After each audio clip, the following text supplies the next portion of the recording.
seperti hal yang kayak mendasar gitu kan. Makanya mungkin di Indonesia kalau bangunan-bangunan rumah tuh kadang lantainya lembab kan. Kemudian suka keluar creepy crawlies gitu kan dari nat-nat lantai, keluar cacing atau apa. Mungkin karena nggak pakai damproof membrane itu ya Tante. Jadi kan tergantung tanahnya seperti apa ya.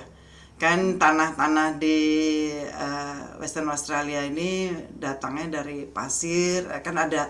Jadi waktu kita lagi buat geotechnical report itu kan ada 5 macam tanahnya gitu. Ada yang dari pasir saja, ada yang dari pasir campur clay, ada yang clay saja gitu. Jadi karena karena para builder gitu harus memberikan sertifikasi struktural 7 tahun berturut-turut, that's by law, kita harus tanggung jawab 7 tahun garansi rumah secara struktur tidak akan hancur. Jadi misalnya kita ganti, misalnya kita ganti, udah deh kita udah handover, kita ganti nama dari misalnya dari Ahmad mau jadi siapa gitu, Billy gitu company-nya gitu. Nasihat apa gitu untuk kita agar sustain di dunia konstruksi?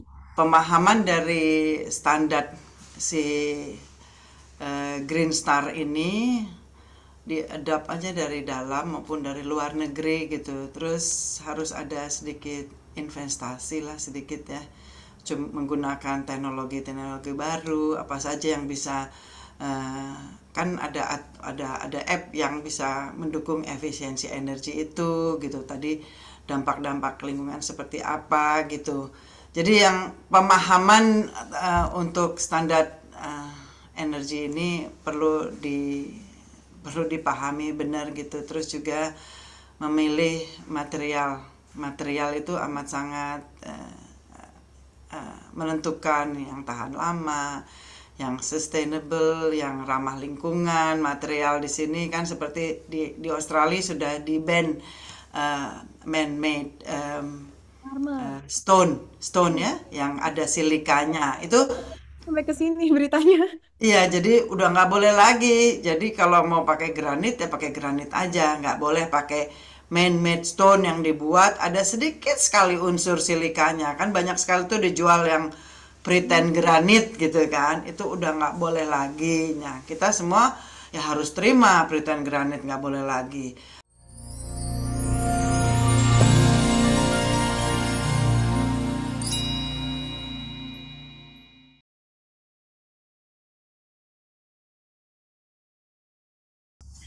Tante, Assalamualaikum. Apa kabar Tante di Perth? Lagi musim apa Tante? Dingin ya? Sekarang musimnya amat sangat dingin, nggak amat sangat dingin sih. Musim hujan, kadang-kadang panas, kadang-kadang dingin. Tapi kalau malam heater harus nyala, masih dingin. Kalau siang jaket harus dipasang, cuman kalau lagi kerja panas-panas ya enggak usah. Jadi berapa ya? Mungkin up and down ya sebelum spring ya. Jadi lagi masih masih musim hujan lah, gitu. Tante, bagaimana kerjaan? Thank you Tante sebelumnya udah ngeluangin waktu buat kita ngobrol silaturahmi lagi. Iya, Sibuk banget makasih. Tante Thank ya. you for having me. Tante Astrid, saat ini lagi sibuk apa aja Tante proyeknya? Oh, kebetulan saat ini lagi amat sangat sibuk. Kan as you know di WA dan seluruh Australia sebetulnya lagi kekurangan rumah, kekurangan tempat ya, nggak terkejar gitu dengan kebutuhan pasar di Australia aja, di Western Australia aja nih masih harus di dalam financial year ini untuk memenuhi pasar kita harus bangun 27 rumah, 27.000 rumah gitu. Material sulit, tenaga kerja sulit. Jadi gara-gara permintaan pasar ini harga rumah yang biasa-biasa aja nih misalnya 3 bedroom 2 bathroom hanya 500.000 gara-gara kekurangan rumah nggak terkejar nih bangunan-bangunan baru jadi harganya hampir 2 kali lipat gitu. Is that Jadi good for business Tante?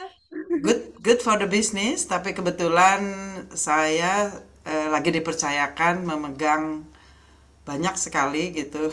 Nggak kepegang nih, tolong dibantu nih Rima.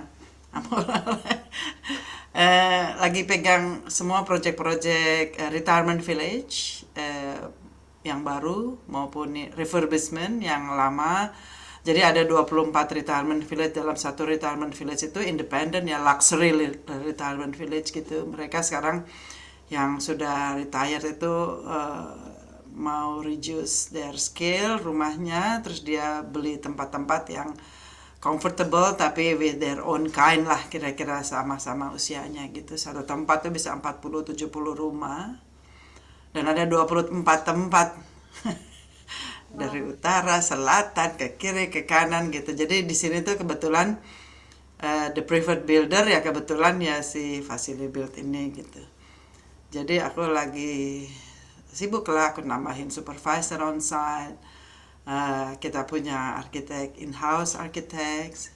Juga kalau kurang-kurang kita kolaborasi dengan arsitek, teman-temannya arsitek nih untuk mengejar permintaan pasar. Jadi lagi cukup banyak, banyak sekali. Jadi Banget, Tante. sampai sampai kewalahan. Tapi ya eh, ya aku ambilnya hanya beberapa yang bisa kepegang aja ya, selama masih bisa rolling aja company-nya. I'm okay with that.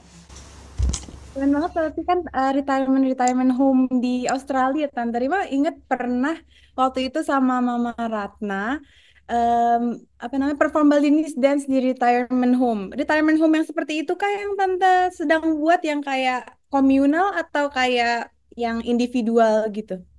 Jadi retirement village ada beberapa, ada yang individual seperti kecil-kecil kayak cottages, ada yang apartment like three story apartment. Di dalam satu apartment itu sudah dua-duanya facing, punya teras masing-masing. Bukan yang ada juga yang nursing home. Kalau yang nursing home itu yang disebut communal tadi ya, nursing home di dalam satu tempat, itu orang yang harus ada home care ya, harus ada bantuannya di sana untuk ada nurse-nya gitu, sama orang-orang yang sudah mungkin yang sudah demensia atau yang perlu bantuan. Itu di dalam itu pun banyak sekali yang namanya bangunan-bangunan mereka, bangun lama ya, kadang-kadang bocor, kadang-kadang atap seluruhnya segede-gede apa tahu gitu harus diganti semua. Tetapi kita tidak bisa mengeluarkan penghuninya di dalam, jadi kita lakukan on stages gitu. Membangun atau refurbishment itu jauh lebih sulit daripada membangun dari awal, as you know. Lebih sulit, dan pada saat kita mau ngerubah nih sesuatu, seandainya itu rumah misalnya atau bangunan itu atau kompleks itu dibuat 20 tahun yang lalu, di mana aturan-aturan yang baru ini belum keluar, terus kita mau jalankan, kita harus adapt dengan aturan yang baru gitu. Jadi Nah, aturan start. selalu berubah dan kita harus selalu update ya, Tante ya. Iya, selalu ya berubah, berubah terus gitu kan. Terus kita lihat gitu tahun berapa berubahnya. Eh, kita nggak bisa bilang, oh ini dibuatnya 20 tahun yang lalu, so that time belum ada aturan. No, we still have to adapt. Jadi duty of care sebagai construction builder gini, kita harus lakukan. Ya kalau nggak dikasih izin sama councilnya. Berarti Tante kalau di Australia, di Perth, kalau even bangun rumah bukan hanya bangunan gedung tinggi, itu harus pakai arsitek atau bisa langsung ke kontraktor kayak di Indonesia? Nggak bisa, jadi harus harus pakai arsitek. Jadi arsitek ini kan di di Perth ini kita mempunyai kurang lebih ada 15 atau 20 local council ya. Mungkin di Indonesia, mungkin di Jakarta atau di tempat Rima itu ada regency ya, kabupaten ya, yang ada wali kotanya itu. Nah, kita ada 15 atau 20 wali kota. Ada setiap kota itu ada aturan masing-masing yang berbeda, nggak, hampir mungkin 80% sama. Nah itu harus pakai arsitek ya, harus pakai arsitek atau draftsman yang tahu aturan-aturan dari local council itu sendiri gitu. Em, Mungkin kita nggak bisa ya menggunakan. Mungkin bisa apa nggak? Aku nggak tahu. Aku bukan arsitek. Jadi misalnya oh dari Indonesia atau dari negara lain kita bisa menggunakan jasa arsitek dari luar untuk diterapkan di sini. Mungkin bisa, tapi nanti juga harus arsitek di Indonesia mungkin jauh lebih bagus ya daripada di sini mungkin. Tetapi aturan-aturan setempat seperti setbacknya, seperti pencahayaannya, atau aturan heritage-nya segala macam itu di sini tuh sudah straightforward ya, udah Udah kayak ada. ada pasal, udah semua orang bisa baca ya ngikutin aja gitu loh. Mungkin dari ya kalau kita subkontrakkan gambarnya gitu sama arsitek dari luar negeri, mungkin arsitek dari luar negeri itu harus ngikutin aturan-aturan yang di sini juga gitu. Dia harus konsultasi juga dengan the local apa yang namanya council ya. Setelah itu bukan hanya local council aja, ada beberapa pihak authority lain yang melihat gitu. Jadi council itu kan ada dua, ada planning, ada development. Nah, sebelum kita ke developmentnya, ada compliance officernya gitu. Kita melihat dulu planningnya ini, tetangga marah nggak sih, ngadepnya kemana nggak sih, bentuknya nanti seperti apa ya, nggak bisa suddenly kita oh saya suka yang warna merah putih biru di depan rumah saya, orang rumah saya kok kenapa harus kayak gitu, nggak bisa. Jadi banyak aturannya di sini yang harus ngikutin the guidance. Jadi Dan pasti diikutin ya tante ya. Maksudnya ada sih kadang ya tante rules tapi boleh kadang boleh tidak mengikuti aturan kan kadang kalau di Indonesia. Jadi kadang-kadang tiba-tiba di tetangga ada yang rumahnya warna ungu, aduh sakit mata gitu. ya di sini nggak boleh gitu dulu. Jadi kita pernah punya rumah ya kita buat di tempat yang ada heritage-nya di Victoria Park misalnya. Tapi karena arsiteknya very young and vibrant gitu, dia buat warna seperti four season gitu. Ada yang biru, ada yang hijau, ada yang ini dalam satu rumah, satu kompleks itu ada 4 rumah misalnya. Terus kata lokalnya, excuse me, nggak bisa. Ini di rumah ini sejajar rumah ini semua harus brick yang red heritage brick gitu. Nah jadi ya kita konsul. Councilnya bagus juga dong ya Tante. Apakah mereka backgroundnya arsitek atau mungkin kontraktor atau punya sense of apa ya? Protecting the environment juga kali ya Tante. Iya, Mereka bisa tegas dan create the iya. environment gitu kan. Ya, saya kira mungkin karena dari local council bagian planning ini akan dia berhubungan dengan architects dan builder, dengan surveyor, tentunya mereka backgroundnya juga adalah architect, builder, surveyor ini sebelumnya di tempat lain gitu. Eh, dia punya pendidikan yang menunjang karena dia harus berdiskusi, dia harus mempertahankan aturan-aturan yang ada dan atau dia menjelaskan gitu loh bahwa oh, ini misalnya garasi nggak bisa hanya di sini, dia bilang ini seandainya ini ada mobil keluar segala macam, jadi dia sudah, tapi mereka baik-baik sekali, super baik sampai kadang-kadang kita malu. Karena super baik gitu loh ya, jadi nggak kayak godes gitu ya, seperti oh you need my license or you just have to to do what we enggak, jadi baik sekali dia tektok gitu ya, meskipun kita cuma email aja another 48 hours atau ya maksimum gitu 48 hours pasti ada jawabannya, meskipun kita asking silly questions gitu. Biasa berarti em, oke lah ya Tante ya diajak kerja sama karena kan memang kalau di sektor konstruksi ini banyak banget yang harus kita komunikasi ya, harus kolaborasi dari arsiteknya, city planner, kontraktor, semua berbagai pihak sampai tetangga yang di lokasi site ya Tante ya. Nah, Tante, sebelum kita ngobrol lebih lanjut nih, pasti banyak banget pertanyaan dari Rima. Mau boleh tahu dong Tante, gimana sih ceritanya Tante Astrid bisa sampai saat ini tuh berkarir sebagai kontraktor di Perth? Jadi sebenarnya kita kan sudah kenal dari lama ya Tante ya. Rima dulu waktu masih SMP, SMA sering banget main ke rumah Tante karaokean dan lain-lain, which is aku kangen banget masa-masa itu, the highlight of my days back then. Tapi kita nggak pernah nih nanya-nanya tentang pekerjaan tante nih back then. Karena Rima juga dulu pastinya belum kuliah kan. Nah, boleh tante cerita sedikit journey-nya sampai ke tahap ini? Nah ya, dulu saya pernah tinggal di New Zealand lama. Terus my mom says, kenapa New Zealand terlalu jauh gitu. pulang ke Perth gitu kan. Terus kenapa pulang ke Perth? Deket aja, yang paling deket nih Perth nih gitu.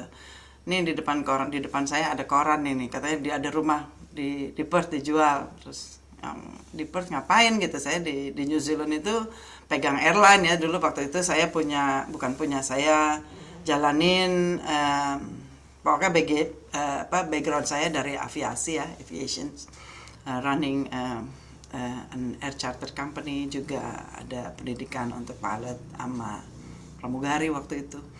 Terus waktu itu saya pindah, suruh ke Perth gitu. Saya bilang di Perth saya bukan siapa-siapa gitu.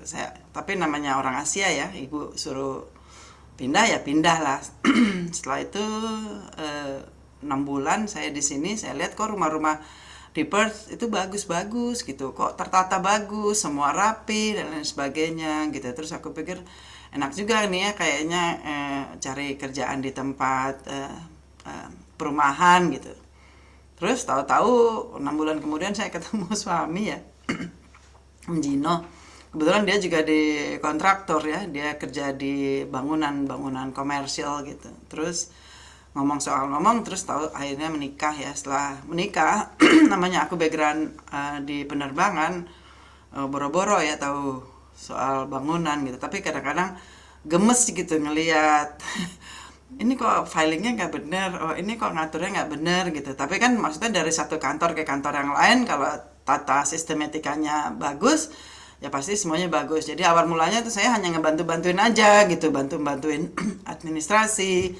Terus paling suka tuh lagi milih-milih tegel, milih warna dan lain sebagainya gitu. Tapi lama-lama kok saya disuruh-suruh terus ya. Terus aku pikir aku nggak mau disuruh-suruh terus, pengen yang depan gitu. Gimana depan, oh kamu harus jadi registered builder. Nggak bisa lah, orang Asia nggak bisa jadi registered builder. Itu gimana caranya bikin registered builder? Sekolah 4 tahun katanya. Setelah itu kamu harus kerja di bangunan, susah, panas, laki-laki semua di situ. Terus saya bring it on, cobalah gitu. Nah, terus akhirnya sekolah lah saya gitu. Sebelum sekolah itu, waktu itu suami ya berantem sama partnernya gitu, dengan bisnis partnernya. Terus dia bilang, Astrid, kita harus jual nih company, kita harus cari. Kenapa? Soalnya eh, saya nggak punya license, saya punya license, kita punya uang tapi nggak punya license gitu. Terus siapa yang punya license? Ya itu yang orang yang partnernya itu. Terus saya bilang ya udah aku coba punya license. Terus akhirnya aku sekolah lah, Cut Story, for years saya sekolah, anak-anak masih kecil-kecil 5-6 tahun. Saya sekolah malam hari, siang hari masih kerja. Terus akhirnya saya punya license. Ya, saya di sinilah yang sekolah untuk jadi registered builder ini harus 4 tahun, terus kerjanya 7 tahun untuk proof evidence that kita kerja di bangunan, terus akhirnya kita punya license to build. Jadi nggak bisa semua orang ngebangun, semua harus terregistered gitu, di tes sekolah, tahu lah. Jadi meskipun kita builder, kita belajar juga bagaimana arsitek melihat dari kertas sampai jadi gitu. Jadi kita bisa melihat bagaimana arsitek berpikir, bagaimana engineer berpikir, bagaimana seluruh keahlian tukang-tukang itu kita belajar deh tuh. Suruh nyemen, suruh plastering, suruh apa segala macam. Akhirnya kita tahu seperti kita, jadi kita tahu kayak lagu aja, kita bikin bikin ya mimpin satu dan lainnya. Akhirnya bikin 1-2 rumah bikin profit, 3-4 bikin profit, akhirnya ya ratusan rumah ya sudah dibangun. Dan biar seneng gitu ya, bisanya cuman ini gitu. Kalau aku bisa masak, aku bikin restoran, tapi aku nggak bisa masak. Jadi aku ya jadi seneng gitu ngelihat dari drawing board, terus kita kasih hand over key ke orang gitu, rasanya bahagia sekali. Dan ngelihat journey-nya itu seneng aja. Wah, luar biasa banget ya Puas. Tante ya, jadinya perjalanannya tadi dari pilot ya Tante ya, dari Dari aviasi dulu saya pramugari. dari aviation hingga ke lapangan. Iya, kalau dulu dorong troli, Iya, sekarang dorong wheelbarrow. wow. Luar biasa, ngomong-ngomong tentang wheelbarrow nih. Beberapa waktu yang lalu kan Rima ngelihat Tante Astrid di Facebook itu mendapat apa namanya, on-site winner ya dari Women in Building Australia Tante ya. Nah itu ceritanya gimana Tante bisa dapet penghargaan tersebut, apalagi bisa dibilang tante kan orang Indonesia, gimana cara bisa menonjol dan menjadi yang terbaik di antara industri yang mostly male dominated gitu. Iya, pada ya dalam perjalanan ini kan kita kerja ya kerja aja ya untuk our bread and butter ceritanya. Dan kita nggak pernah tahu bahwa kita tuh dilihat orang atau kita ini bisa menjadi inspirasi atau kita harus jadi mau ambil award gitu. Jadi kalau saya melihat ada 12 apa 13 registered builder di antara lebih dari 10.000 registered builder laki-laki di Australia. Nah, di dalam banyak juga yang sekolah wanita gitu karena untuk jadi registered builder tapi kadang-kadang mereka tidak selesaikan. Tapi kita terus gitu. Jadi karena sedikit sih, jadi mungkin bisa menang. Cuman karena sedikit dan kita konsisten. Jadi kadang-kadang ada yang registered builder dia banyak yang di kantor gitu ya atau doing other things gitu atau memang karena istrinya seorang pengusaha builder itu sendiri gitu. Tapi kebetulan ada 3 waktu itu ya finalisnya gitu yang betul-betul onsite, betul-betul pakai setiap hari gitu jam 6.30 sampai sore ya kita pakai pakai ya pakai semua protective equipment ya, pakai sepatu yang benar, pakai ya kita urusin lah semua semua pembangunan-pembangunan ini langsung di jalan di lapangan gitu. Ya, terus ya mungkin dilihat itu karena kita juga aku bergabung di Master Builders Association dan Housing Industry Association ya. Eh, ya ya mungkin penglihatannya ada perempuan kerja di lapangan yang dimana keras dan tahu selesai menjelaskan selesai bangunannya gitu. Mungkin sedikit. Sedikit ya mungkin nggak tahu penilaiannya jurinya seperti apa tapi mungkin dari project ke project dan kebetulan cukup menguntungkan dan masih ada gitu company-nya jadi these days banyak sekali setelah COVID company pada berjatuhan gitu dan kita masih sustain mempertahankan bahwa masih ada ya itu alhamdulillah semua juga dari Allah. bisa bisa dapat winner se Australia aku nggak ngerti ya kebetulan aja. Kalau di building sector di Australia banyak orang Indonesia nggak Tante? Atau sedikit sekali? Yang perempuannya untuk builders ada 2 saya lihat eh, yang lakinya ada beberapa yang dari Indonesia yang saya lihat di WA ya kalau di Australia nggak tahu tapi gampang sok dibuka di Department Mines di sini kita melihat semua registered builder mungkin ada 10.000 tapi harus dinututin aja kira-kira ini orang Indonesia nih kita harus di highlight namanya kan kelihatan gitu namanya Ya, Tante ya.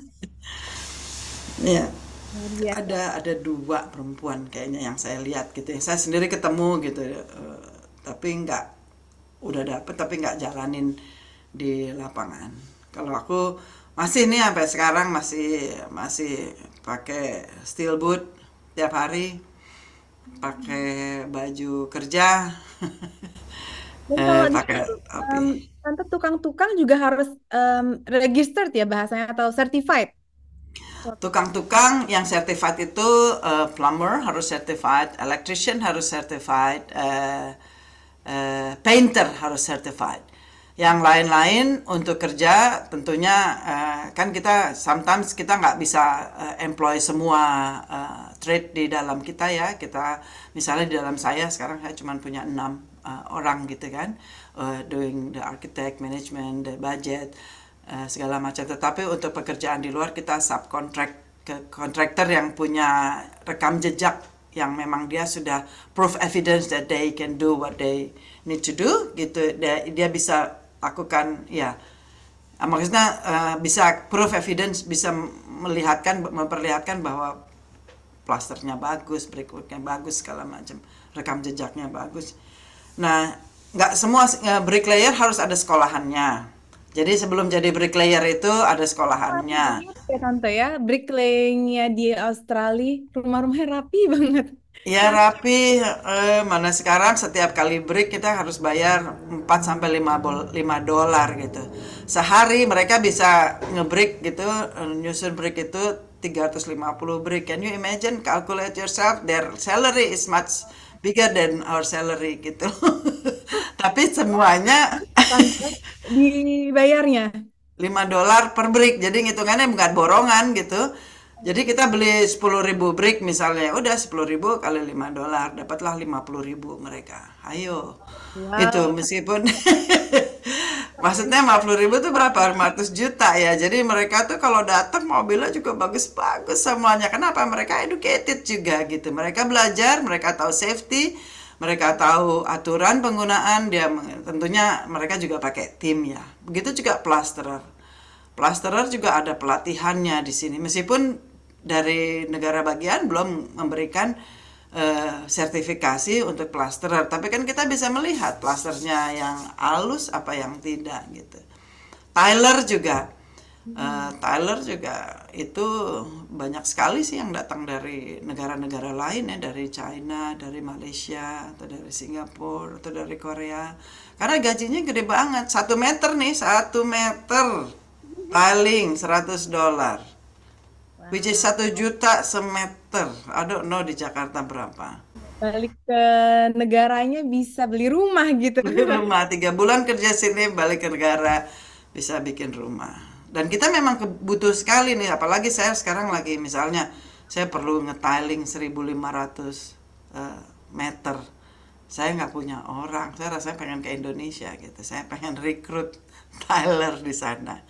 Bagus kan kalau dia bisa datang ke sini, dia mendapatkan gaji yang sama, bukan gaji di Indonesia, gaji yang sama seperti gaji-gaji Tyler. Di sini dia pulang bisa bikin rumah.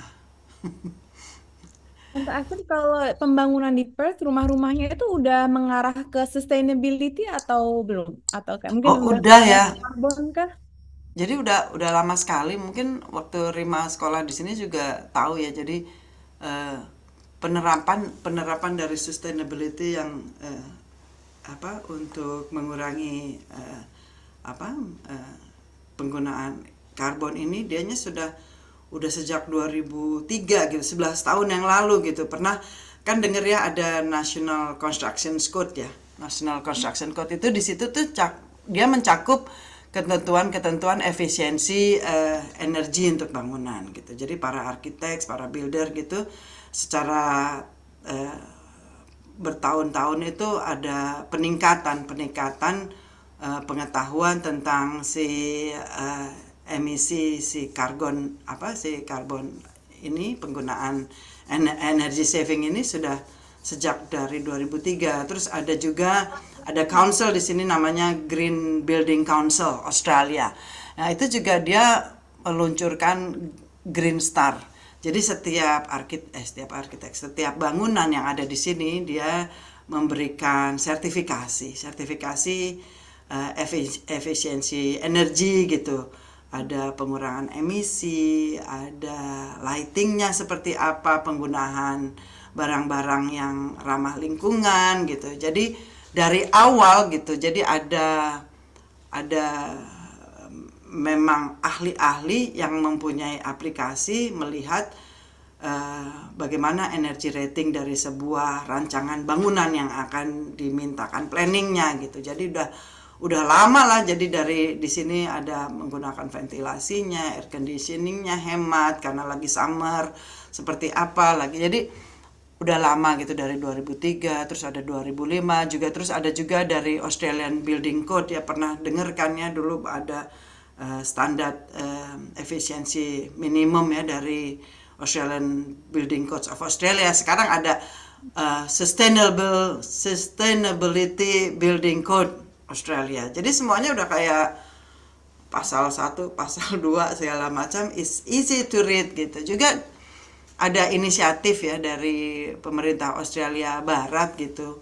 Waktu itu dia pernah merilis paper ya tentang climate change di Western Australia gitu. Juga itu ditekankan bagaimana perlunya ada pembangunan yang mengurangi emisi gas rumah kaca gitu. Jadi ada dokumen-dokumen dan kebijakan-kebijakan ini is straightforward online gitu, bisa dilihat sama orang-orang yang baru gitu, misalnya di Karena bidang sih Tante arsitek Rima gitu. ini juga kan Indonesia masih bahasanya progressing lah, mungkin agak ketinggalan ya kalau dibandingin sama Australia atau UK.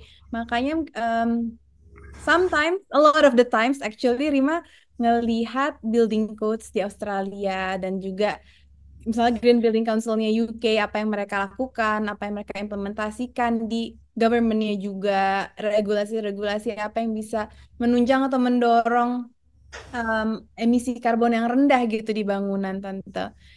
Tante remember, Rima kan kuliahnya juga di Perth kan, S1-nya. Rima ingat somehow kayak ini kayak membekas banget karena dulu Rima sempat setelah pulang dari Perth, kemudian kan kuliah S2 di Liverpool dan going back home, terus cuma desain rumah buat rumah pribadi gitu. Nah, Rima tuh mau mengimplementasikan bahasa standar buildingnya di Australia, which is salah satunya Tante di fondasinya di Australia itu di rumah-rumah mereka pakai damp proof membrane ya Tante ya. Ya, Itu semacam kayak plastik atau mungkin apa ya bahasa bahasa Indonesia mungkin terpal yang ya damp proof membrane gitu Tante biar rumah dalamnya nggak lembab. Nah ketika Rima mau implementasiin itu di Indonesia nggak ada Tante ternyata.